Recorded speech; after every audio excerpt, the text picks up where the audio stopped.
to the clinic. You know, this is a sad day, but it brings back an incredible amount of good memories.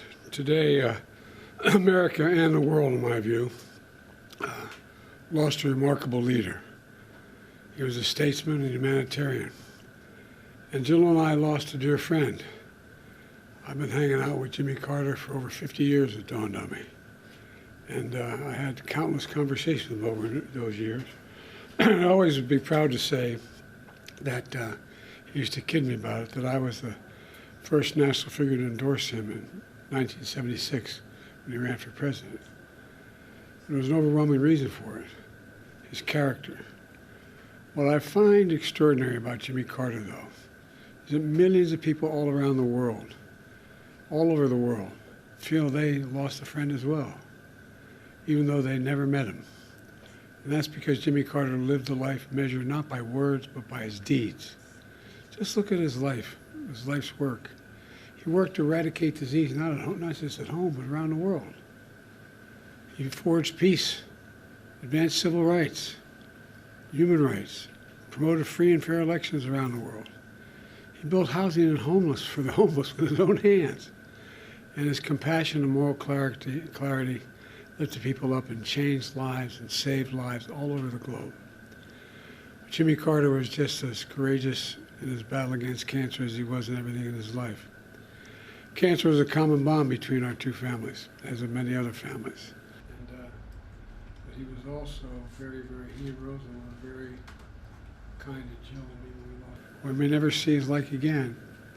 We'd all do well to try to be a little more like Jimmy Carter. You know, my mom, you've heard me say this before, used to say, bravery lives in every heart, and someday it'll be summoned. Every time it was summoned, he stepped up. You know, I think the end of the deal here is that one of the reasons why we're looked to by the rest of the world inspired you for the years ahead. Yeah, never give up hope. Never give up hope. I mean it from the bottom of my heart. So much negativism out there. I know you're tired of hearing me say it over the last 4 years. But folks, there's nothing beyond our capacity. Nothing beyond our capacity. If we do it together. And I mean it. I mean it. And he believed it. I think I've spoken to all the children. Maybe some I just got off the phone with. I think there were, I don't know how many on the phone. But I think, and I've spoken to some of the friends of the family. They're helping with the services. And my team is working with his family and others to see to it that he is remembered appropriately here in the United States and around the world. There's a process we're going through that will take a little time to set up this. I announced earlier today we're going to do a major service in Washington, D.C. on behalf of him. But that's a formal procedure. That's underway.